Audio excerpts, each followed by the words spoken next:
Sejam bem-vindos! Olha que programa gostoso, um programa com muita arte, porque meu convidado hoje é absolutamente especial. Ele é aqui de Jundiaí, tá? E você vai ver que qualidade de profissionais ligados à arte que a gente tem em Jundiaí.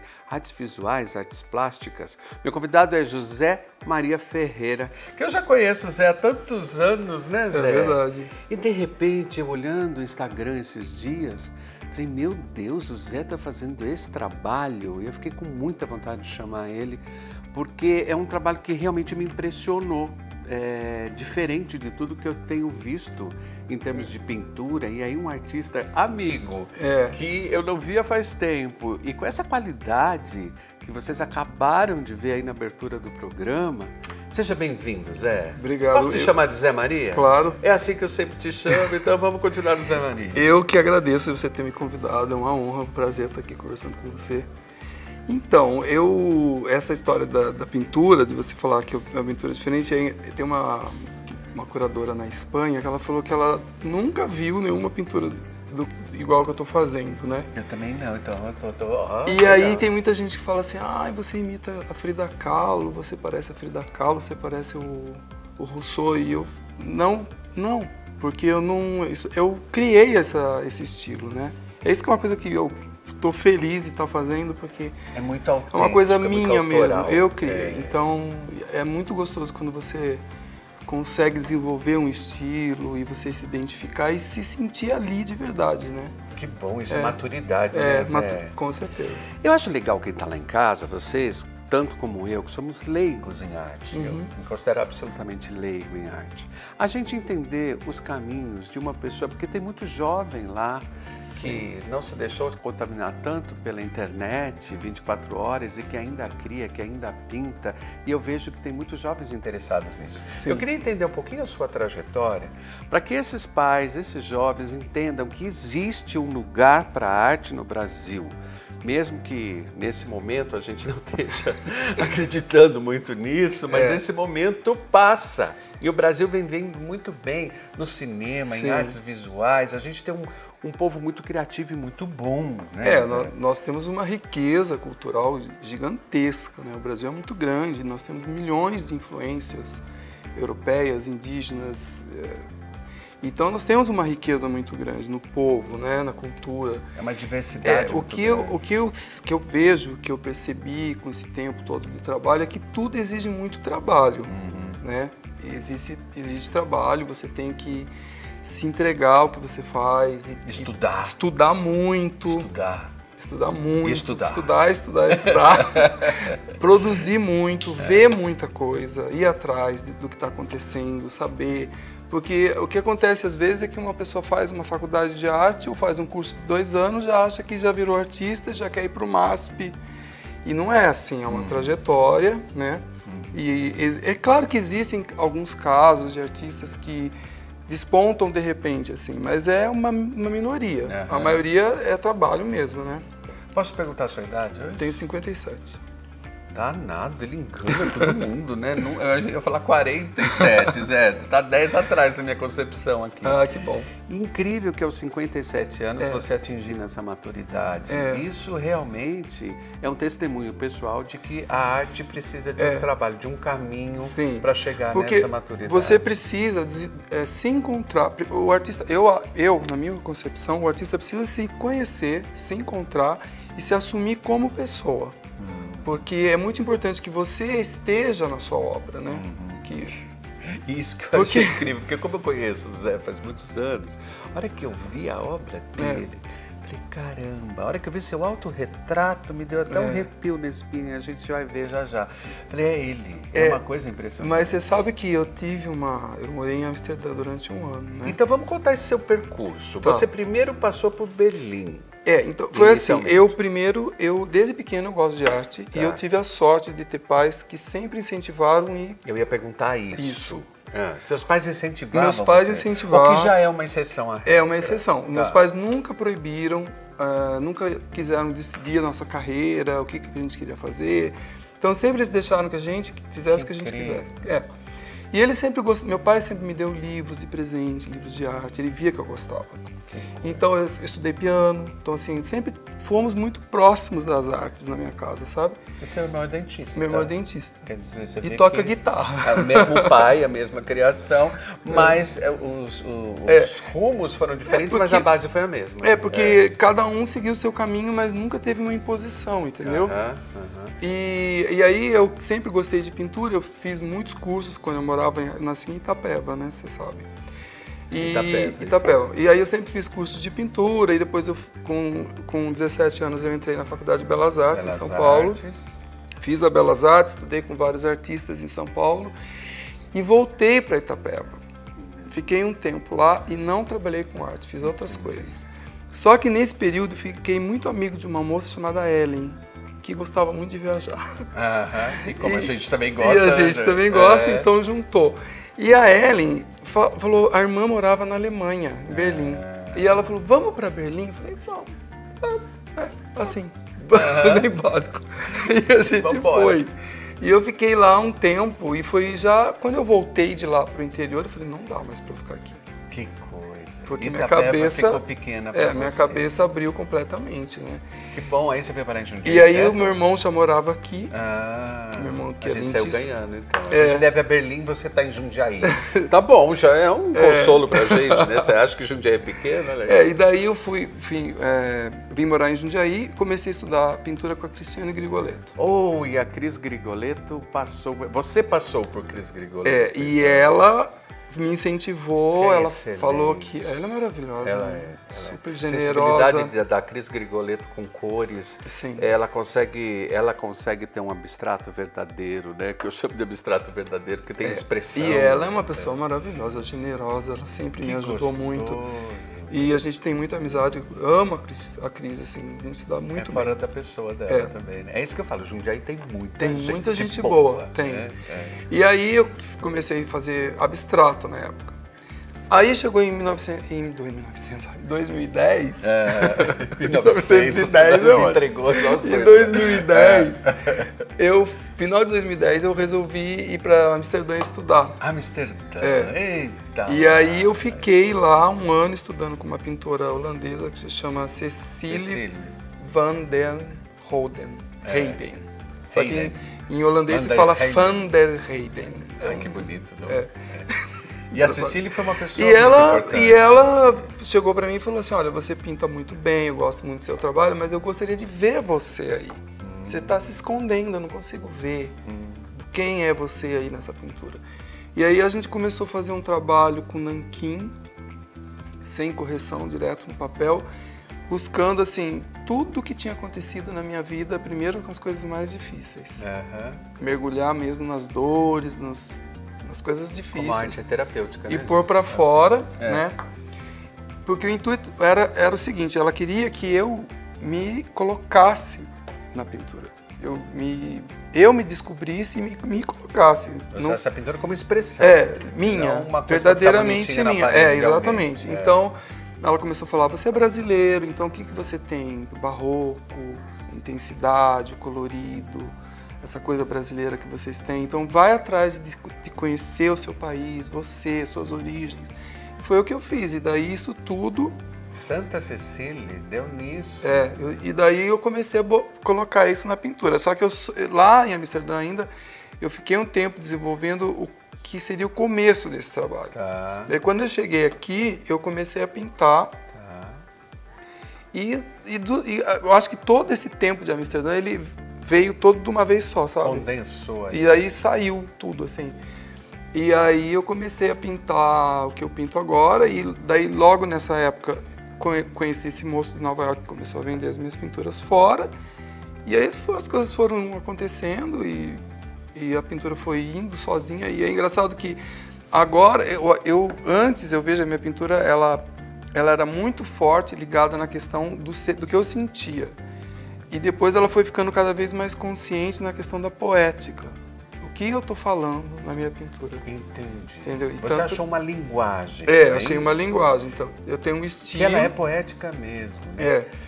Vocês vão ver daqui a pouquinho o trabalho do Zé um pouquinho mais próximo. Eu estou pondo aí umas 2 ou 3 imagens para deixar você mais curioso, para ver um pouquinho do trabalho dele, porque é uma técnica muito apurada, né, Zé? Você usa óleo sobre tela. Óleo sobre tela. E para dar essa luz, essa sombra e esse grau de detalhamento que seus Então, quadros o têm. que acontece é assim, eu tive uma formação muito acadêmica, né, na Faculdade de Belas Artes, nos pintores que eu aprendi. Então, eu aprendi técnica.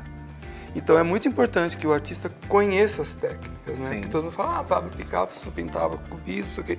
Mas ele conhecia muito a técnica, porque ela é um instrumento. Então, você tem que ter o domínio do seu instrumento de trabalho, né? Para você poder se expressar. E a gente percebe que tem. Quando você trabalha com luz e sombra ali, e eu vi nos vídeos, aí pode até pôr um pedacinho de você trabalhando e fazendo detalhe desse brinco que você está fazendo. A gente olha ali, a gente vê uma volumetria que só quem tem técnica é que consegue chegar nesse então, ponto. Porque o que eu vejo na minha pintura, que nem eu estou fazendo uma mentoria com uma mulher lá da Espanha que eu te contei, que está me ajudando nessa costura dessa poética. Que bacana. E aí ela estava falando que a técnica, a minha pintura, ela tem esse lado clássico, essa coisa, mas ao mesmo tempo ela tem uma ironia, porque eu faço de propósito. Eu adoro isso. Então, segura, não quero falar disso agora, porque a gente aqui, porque isso é o que eu mais gostei do trabalho atual do Zé. Um clássico irônico, é muito interessante. É uma burguesia ali de um jeito... Nossa, exatamente. Eu captei. Opa! Pegou o principal. É uma burguesia muito detalhada e muito... Me arrepia mesmo quando eu penso. Você vai ver isso. como é bom. Então não sai daí, a gente volta já com José Maria Ferreira, um jundiaense daqueles que dá gosto a gente falar. Peraí, a gente volta já.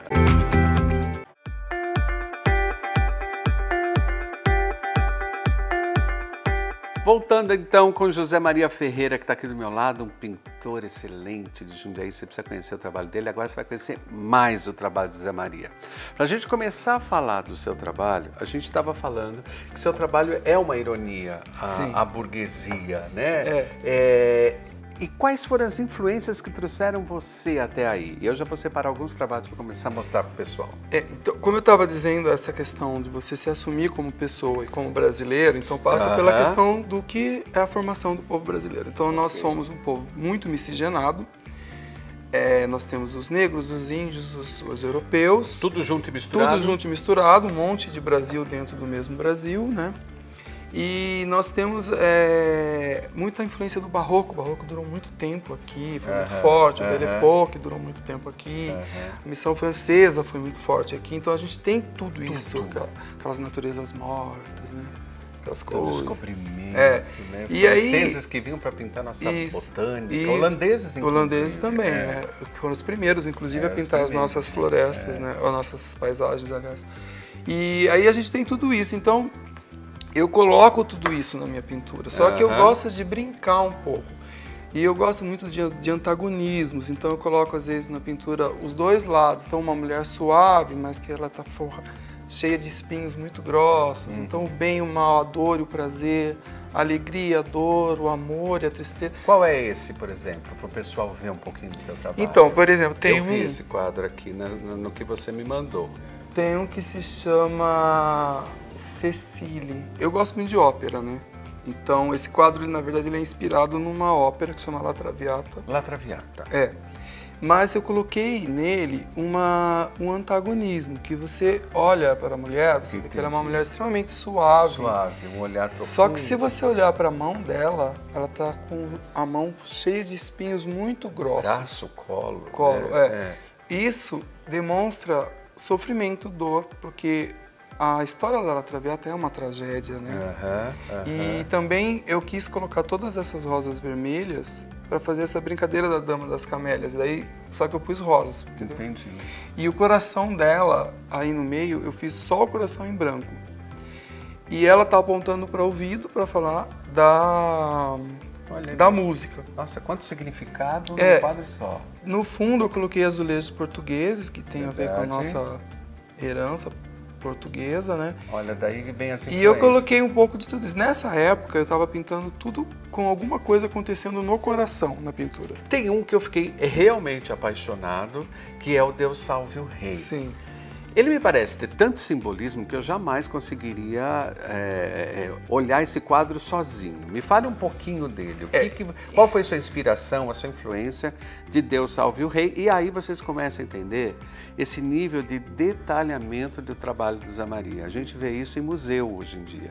Dificilmente você vê isso num trabalho, né, de um artista tão pouco ainda conhecido como você ainda, e tão jovem quanto você, na verdade, né? Fale, Deus Salve o Rei. Esse Deus Salve o Rei é uma sátira, de certa forma, ao Brasil, e entra dentro daquela parte que eu estou te falando, da miscigenação e toda a nossa formação como povo brasileiro. Tá. O rei, no caso aí, ele é um rei que, ao invés de ele ser branco, ele é mulato.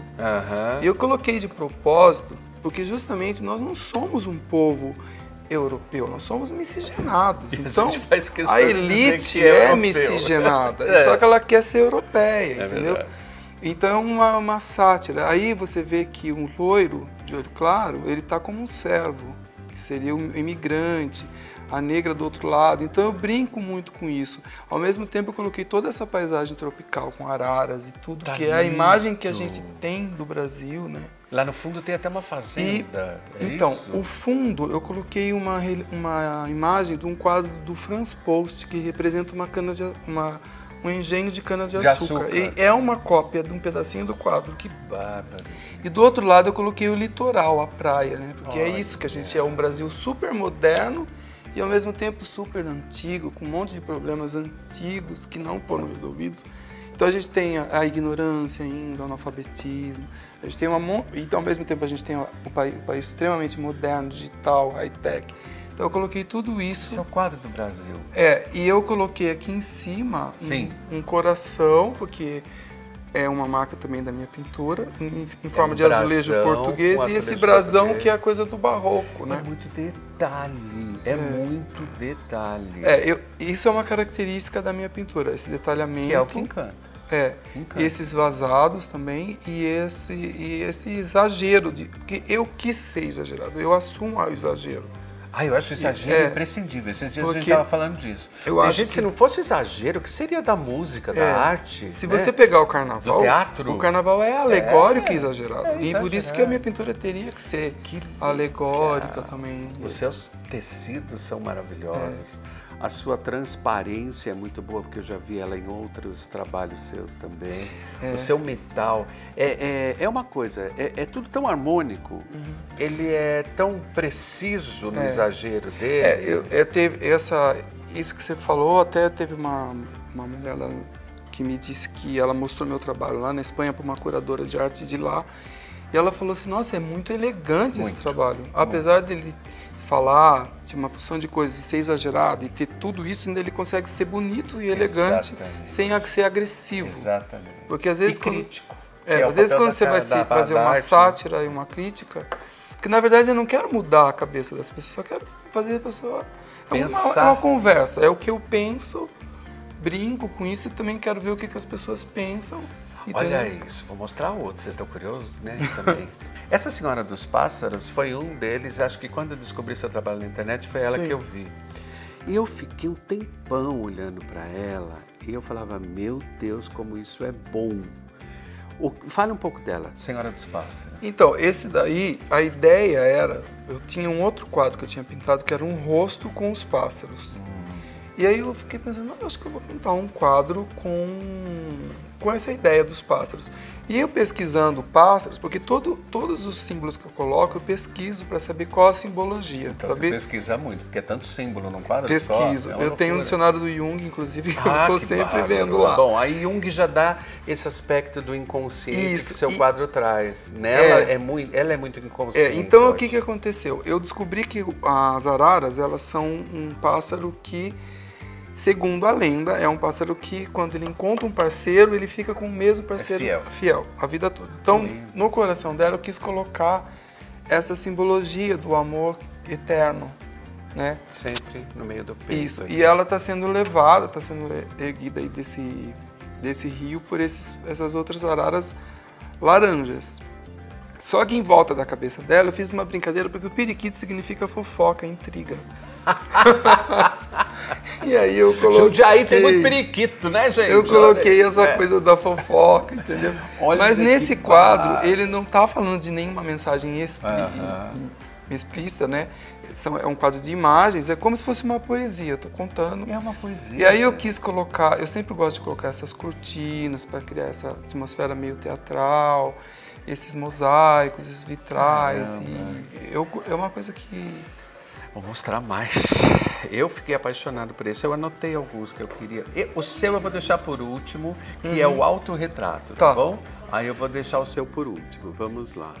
Você quer comer? Eu adorei isso aqui, porque isso me pareceu mais crítico ainda, quando a gente fala do papel crítico da arte, não é? Esse é. Que é o Santo Padrão. Fale dele para mim. Então, esse foi um dos últimos que eu pintei. Bem atual. Ele fala da questão do padrão de beleza, principalmente masculino. Entendi. Que é essa coisa da barba. Então, eu mesmo tenho barba.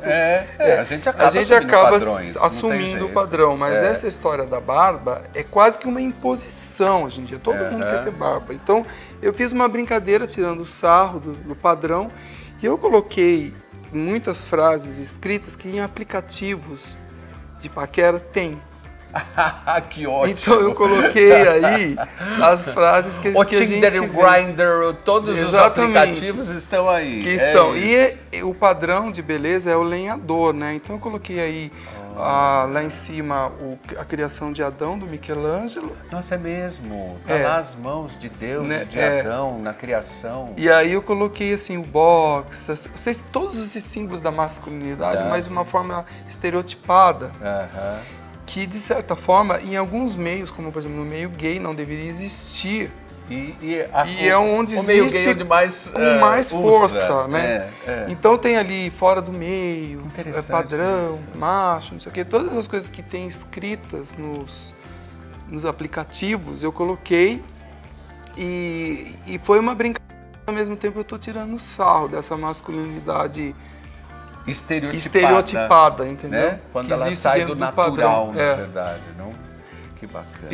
O rapaz que comprou esse quadro é um rapaz lá de Amsterdã, ele ficou apaixonado. Comprou? Você trabalha muito caro, Zé? Não. Não. Dá pra gente ter uma ideia? Fala.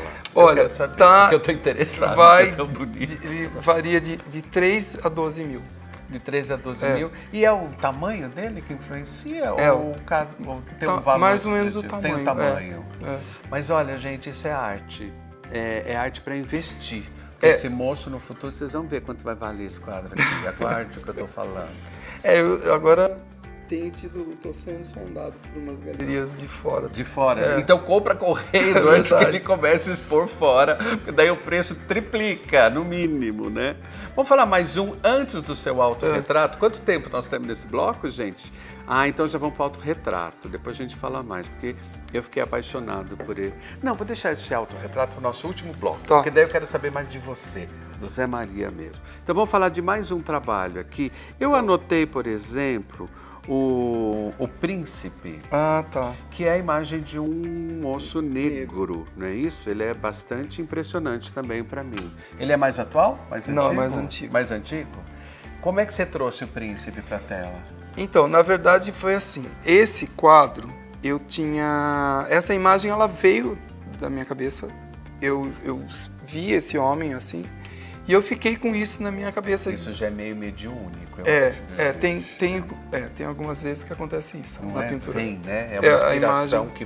Tem até um outro aí que se chama Homens Não Choram, que de certa forma também tem isso. Mas esse foi muito isso.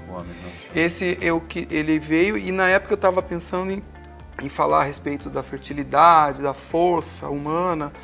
E eu fiz esse negro, o coração dele está saindo diamantes. Lindo. E o romã, ele tem uma simbologia. O romã, ele tá ligado à fertilidade. A fertilidade? Eu não sabia disso. E a riqueza também. Então eu coloquei o romã, coloquei o coração, e a ideia desse quadro é mostrar a força da natureza. Que bonito, e mostrou. Mostrou, porque o diamante, ele jorra do peito, né? E tem a ver com a África, né? Com A África é o maior produtor de Já que diamante. você citou, já para fechar, eu vou pôr o Homens Não Choram, que está aqui também. Ai, Esse daí também está bem próximo daquela linguagem do Santo Padrão, porque esse quadro eu falo da educação de meninos. Entendi. Que os meninos, pelo menos na minha geração, nós somos educados para não demonstrar sentimento. O homem não chora, eu cansei de ouvir a nossa isso. geração. O homem não chora, não tem que ser forte, não demonstra sentimento, você não... Então toda essa pressão para você ser sempre muito forte, muito assim, tá nesse quadro. Como que judia dos homens, isso, não é? E ele, se você olhar, ele tá todo feito de ferro retorcido, como se fosse de uma construção, só que do coração dele de pedra, que é um coração endurecido, tá brotando uma flor. Então tá se permitindo ser sensível, sentir. E atrás eu escrevi em 6 línguas diferentes todas essas frases que a gente ouve. Tá escrito aqui atrás? Tá, nessa parte aqui. Tá escrito em francês, em alemão, em inglês. Olha o livro de detalhes, gente. E as suas paisagens são incríveis, o que você usa de fundo, né? Lembra um pouco coisas do Renascimento, é isso mesmo? Ou não? Tem, eu tô enganado? Com relação ao Renascimento, tem a ver com a perspectiva atmosférica. Atmosférica. Que é uma coisa que foi trazida pelo Renascimento. Puxa vida, que mistura você Eu gosto dessa mistureba. Olha, é muito legal, viu, gente? É muito bacana. Você que está em casa, eu queria ver tudo isso ao vivo e em tamanhos gigantes. Acho a que ideia é a mistura, porque eu acho que a gente é a mistura, né? Nossa, é muito bacana. Nós somos isso. E no próximo bloco, então, que a gente vai encerrar com o Zé, só para ele falar um pouquinho desse que eu guardei para o final, que é um autorretrato dele, que me impressiona muito e que eu queria saber um pouquinho mais do Zé Pessoa, do que você acha da arte. Não saia daí, não, que a gente volta já, fala um pouquinho da vida, né? Porque a gente está precisando se encontrar para falar da vida, desse pós-pandemia, de tudo que está acontecendo nesse mundo e que eu tenho certeza que a arte é uma grande flecha libertadora no meio disso tudo. A arte vai nos resgatar e trazer a nossa essência de volta, eu não tenho dúvida disso. Então aguarde aí que a gente vem para o último bloco com o Zé, mas depois tem Fui ainda, a gente vai passear. Até já.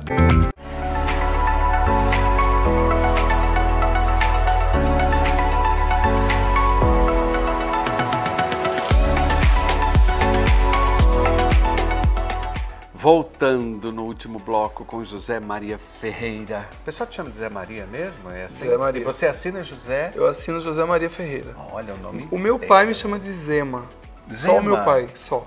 Olha, Zema dava uma boa assinatura. Então, também. Já me falaram para por Zema. Zema é interessante.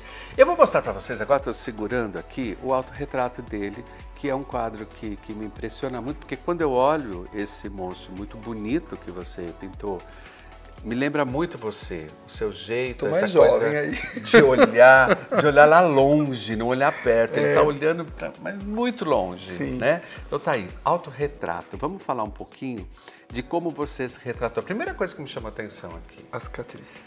Não foi a cicatriz. Não foi a máscara. Foi que você está de costas. Ah, sim, mas tem um motivo. Todos os seus quadros você pinta as pessoas chapadas, de frente, com o coração aqui.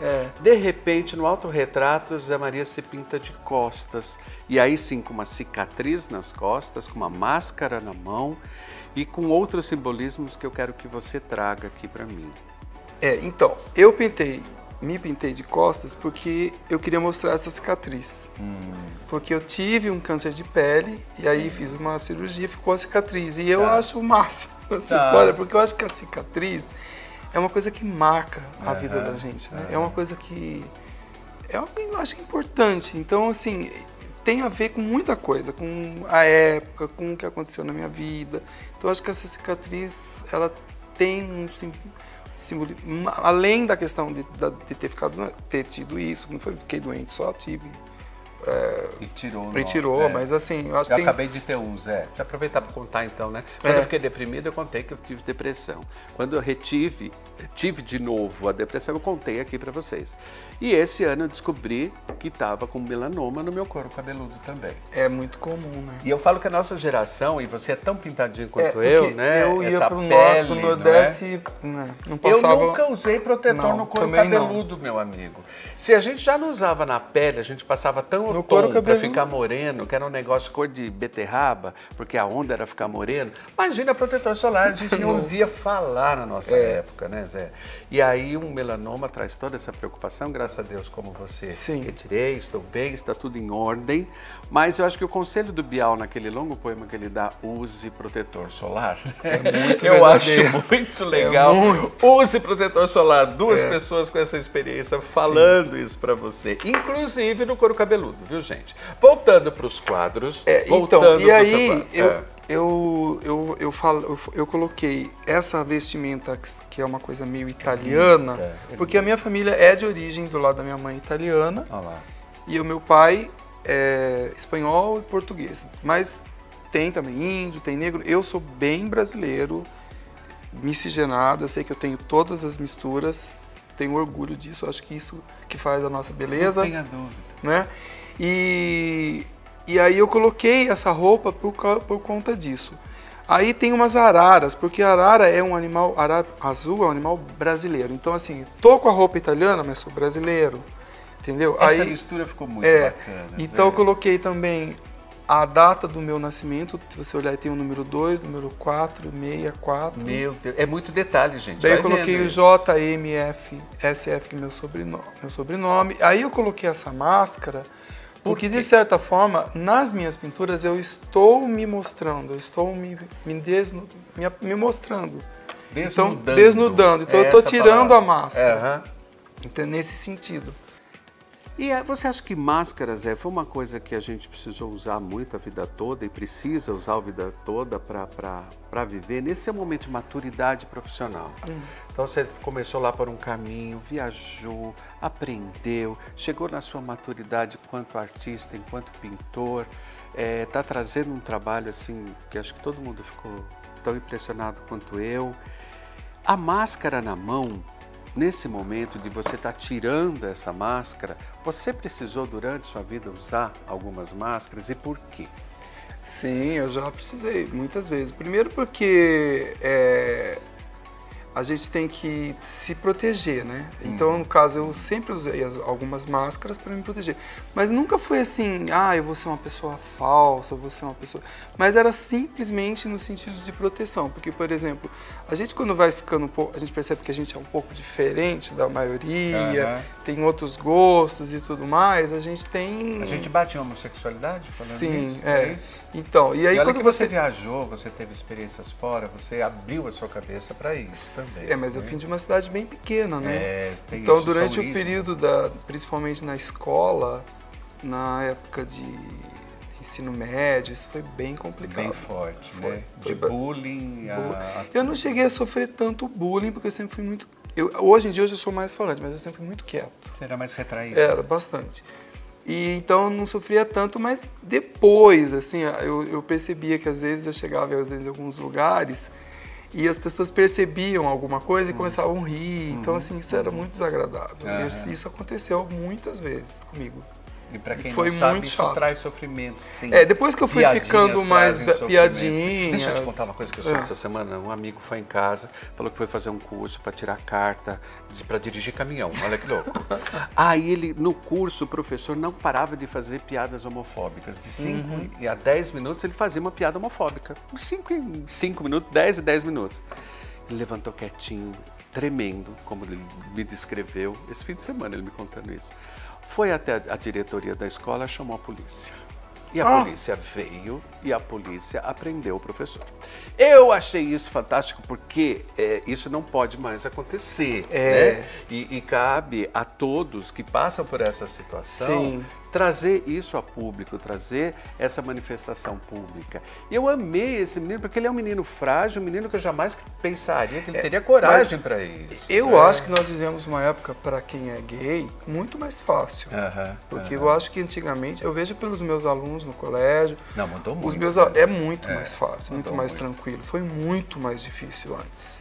Muito. Falar mais. disso era difícil, hoje a era gente impossível, fala com nós não tínhamos referências boas. É verdade. As nossas referências eram muito negativas. Muito negativas. Né? Então a gente não tinha uma referência que vocês pudessem se espelhar. Olha aquele cara, ele é gay, mas ele é assim. A gente era tudo muito negativo. Então era um horror. Quando você se descobre, você fala, meu Deus, vai acabar o mundo pra mim. Agora é incrível, né, que quando você traz o sofrimento no seu trabalho, os espinhos da rosa, a cicatriz das costas, todo esse sofrimento, ele teve um papel muito importante para você. Sim. E na sua arte, né? Sim. Talvez não ter passado por isso, você não teria toda essa sensibilidade que você tem hoje para jogar isso para os seus Eu quadros, acho que quando você passa por sofrimento, você aprende a ter uma coisa chamada empatia. Empatia, isso. Porque você aprende, você sabe que dói, então você sabe que o outro também sente dor. Sim. É bom, né? Por esse lado, o sofrimento traz pra gente a noção de que o outro está passando. Sim. Vale para esse câncer de pele que a gente falou, para a depressão que eu tive. Hoje eu ouço uma pessoa falar que tem depressão, eu paro para tentar entender de que forma eu consigo ajudar, porque só quem passa é que sabe o peso disso, né? Apesar que a minha família sempre foi muito tranquila com relação a isso. Que bom, né? Não isso assim extremamente. Mas para quem veio de uma cidade pequena. Mas olha a cabeça do seu pai. É que meu pai e minha mãe, eles sempre gostaram muito de viajar, eles sempre foram muito abertos, então isso ajudou bastante. Livros de arte para as crianças, comprar o piano. Meu filho, é só agradecer. Não, eu só tenho. Agradecer a Deus por ter tido pais tão diferenciados, tão iluminados, né? Que puderam tirar de você esse artista que tinha dentro de você. Com certeza isso aconteceu para toda a sua família, para os seus irmãos, não é? E eu sou muito agradecido. O que eu posso dizer para você? Quando eu te convidei de coração porque eu senti no seu trabalho uma coisa diferente e eu sou meio chato para isso, não é sempre que eu faço isso, não. Mas te conhecendo, que há muito tempo eu não te via também, sabia que você andava pela Holanda, que eu ficava sabendo você de longe. Estou sempre viajando. E houve uma junção na minha cabeça mesmo do seu trabalho, da sua pessoa, da sua sensibilidade, do quanto você pode ajudar com a sua arte pessoas que estão se sentindo espinhadas, oprimidas, machucadas, o quanto você pode ajudar a gente a achar essa identidade de povo brasileiro que está faltando. A gente não consegue a minha pesquisa atual. Né? A minha pesquisa atual é justamente trabalhar a questão da identidade brasileira. Que bacana. Que eu acho que a gente não tem. Mas eu sou muito grato ao meu trabalho também por uma coisa. Eu acho que o mais importante que eu vejo na minha vida hoje são as pessoas com as quais eu tive a oportunidade de conhecer e tenho. É um canal. Porque é maravilhoso. Essa mulher de Curitiba, esse outro senhor, essas pessoas todas que eu conheci, que é você, mas todas as pessoas, isso, a gente parece que atrai pessoas positivas, pessoas que agregam, que trazem coisas boas, que eu acho que é isso que realmente conta, né? Vale. Que vale. Que vale o que a gente leva. Porque o que a gente leva. Porque essa coisa boa de você trocar com as pessoas. E eu fico muito feliz que as pessoas gostem do meu trabalho, mas que eu também tenho oportunidade de conviver com essas pessoas, né? Vamos fazer uma exposição legal. Vamos aqui? sim. Vamos? Para o pessoal vir conhecer seu trabalho aqui em Jundiaí, de jundiaense. Eu vou adorar. Jundiaense não nasceu, mas a gente já adotou. Mas eu já me sinto. Nossa, eu tô quantos anos aqui? Desde 96. Não, já é jundiaense. Gente, adorei vocês aqui. Zé, adorei você aqui. Olha, para levar um programa falando de arte, muitas vezes é difícil, porque fica uma coisa muito solta, né? Mas as pessoas vendo o teu trabalho... que bom. Obrigado também pelo elogio. Vindo de você, eu aceito. Obrigado, gente. Obrigado, Zé. Obrigado a você. Fiquem aí, porque a gente ainda está passeando pelo mundo, revendo, né, viagens que a gente fez, mas foram tantas que dá para a gente rever até o final do ano. E aí, quem sabe, o ano que vem a gente consegue começar a viajar de novo. Futuro a Deus pertence. Obrigado, pessoal. Obrigado, Zé.